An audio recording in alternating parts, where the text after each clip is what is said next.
News conference कर रहे हैं। महीने का हिसाब पूछा तो अगस्त के महीने जब आपने निज़ाम देखा होगा कि करेंसी उठ के 285 की 330 हुई, तो मैंने एक हिसाब बताया कि हमारी इंपोर्ट तो सिर्फ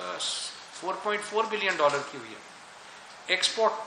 2.4 की हुई है और रेमिटेंस 2.1 की हुई है, तो 4.5 बिलियन डॉलर इंटरबैंक में आया है और 4.4 की इंपोर्ट हुई है, तो ये 100 मिलियन डॉलर तो सरप्लस था। ये करेंसी क्यों डिवैल्यू हो रही है? तो हर एक के सामने आ गया कि जैसे आपने smuggling rate of the state आई, और मैं बड़ा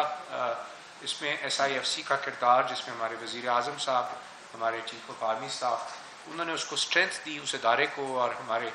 इदारों ने उसके बाद काम किया। हमारे इंटीरियर मिनिस्टर साहब ने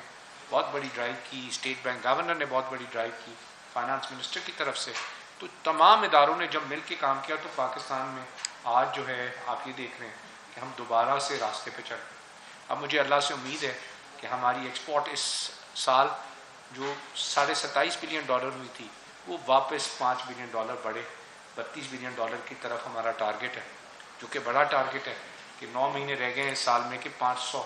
मिलियन डॉलर महीने की एक्सपोर्ट बढ़ानी है इंशाअल्लाह ताला। एनर्जी मिलती रहे। पाकिस्तान में रिकॉर्ड कॉटन क्रॉप हुई है, पिछले पूरे साल में 50 लाख गठड़ी हुई थी, इस साल 30 सितंबर में अभी जो है वो 50 लाख गठड़ी क्रॉस कर गई, तो 50 लाख बेल से ज़्यादा मैं समझता हूँ कि इस साल जो है वो हमारी रिकॉर्ड बम्पर क्रॉप कॉटन की होने जा रही, जो कि हम सोच भी नहीं सकते थे कि एक साल में